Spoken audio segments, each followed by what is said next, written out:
Ikonka Inkscape, ktorú potrebujeme. Dvakrát, keď sa na ňu kliknem, takže klik, otvorí sa nám naša pracovná plocha. Toto je naša pracovná plocha. Toto je tvoj stôl. Hneď si dostal jeden papier. Tento papier je väčšinou formátu A4. Inkscape dáva A4-kový formát. Čo tu ďalej mám? Dole, na tej dolnej časti, mám farbičky.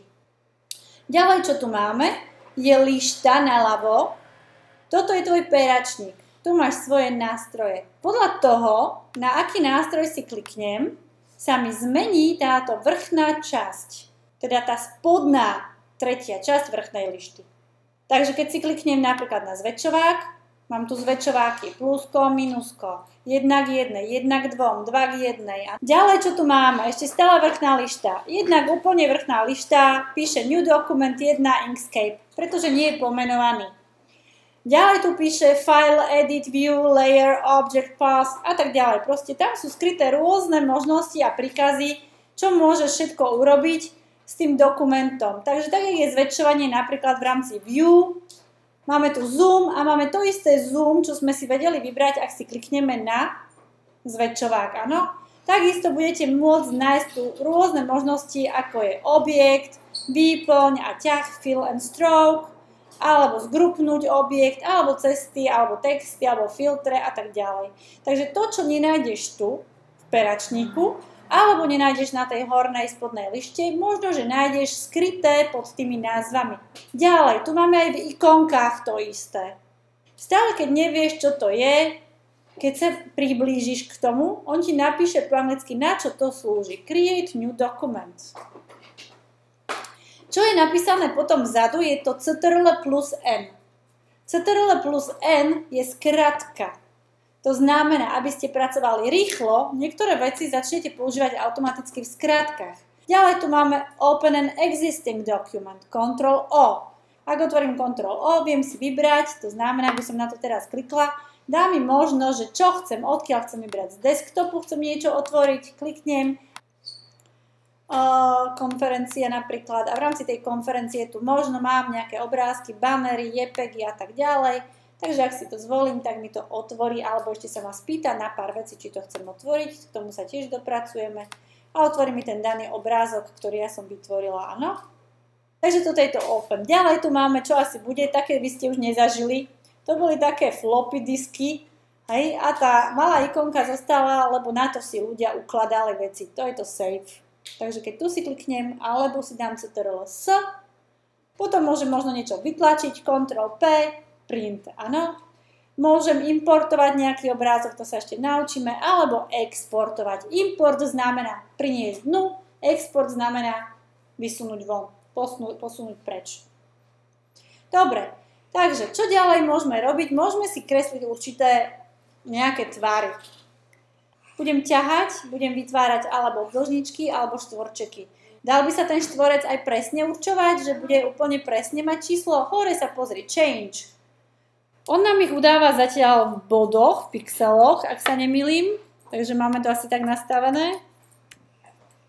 Takže 200 na 200 napríklad.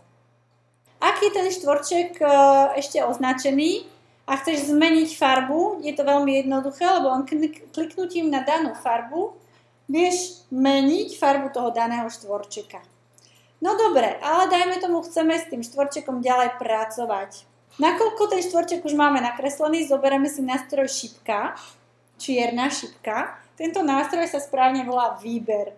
Týmto nástrojom výber, ak si zvolíš vecičku, okolo nej budú také šípky.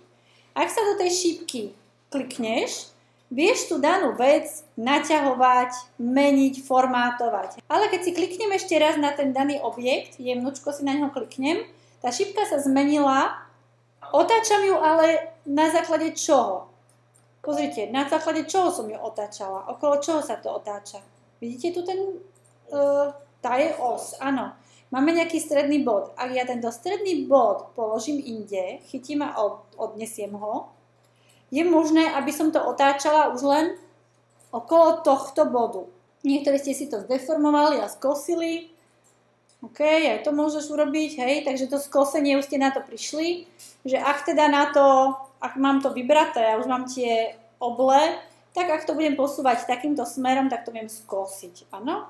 OK, pozrime sa, čo tu ešte máme z možností. Mám vybratý ten štvorček, áno? Teraz kliknem sa dvakrát, lebo keď raz kliknem, tak budem mať to otáčanie a skosenie, áno?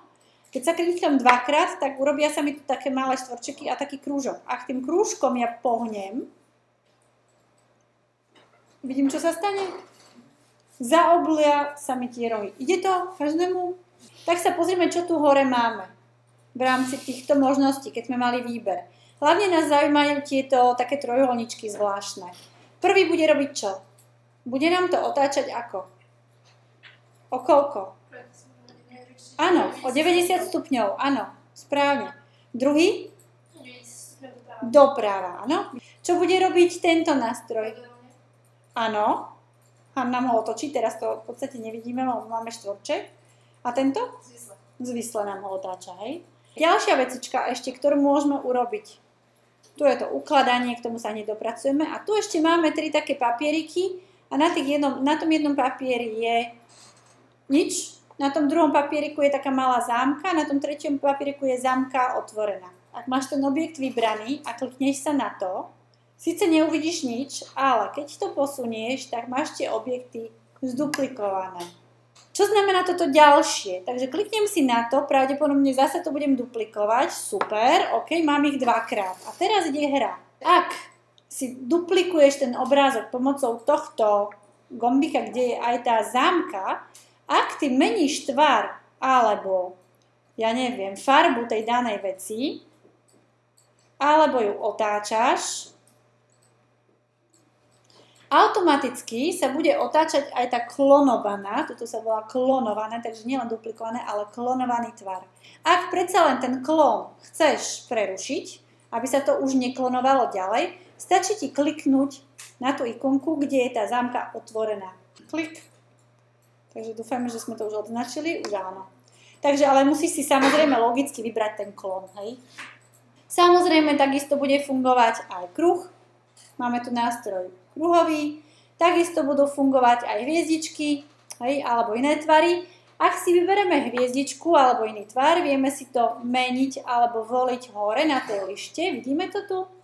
Ak je to hviezdička, môže mať viac kornerov ako 5. Ten spoke ratio znamená to, že nakoľko hlboké, by som povedala, nie že ostré, ale hlboké, hej, v rámci toho. Či to bude ostré alebo gulaté, to bude v podstate tu. Vidíte, tie okraje sa mi už menia, možno to ratio teraz dáme vyššie. A random, čo je random? Náhodné. Proste urobí z toho úplne nejakú náhodnú blbosť. Niečo ste vytvorili, ale potrebujete to uložiť. Takže, ako ukladáme prácu je file, save, zatiaľ. A v rámci file save ti dáva možnosť. Jednak už vieme, že jak budeme pomenovať svoje práce. Takže meno alebo priezvisko, potržník 1. A všímajte si koncovku. Koncovka je SVG.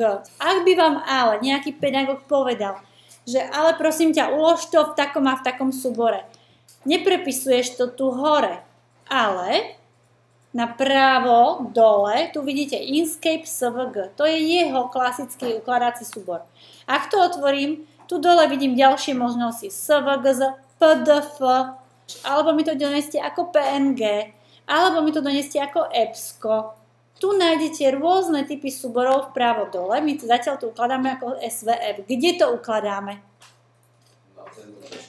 Takže hľadáme si ten náš súbor. Takže keď to máme na desktope a máme tam nejaký odkaz zložky a potom čo dáme na konci? Save. Ctrl S, zase ti ten obrázok uloží.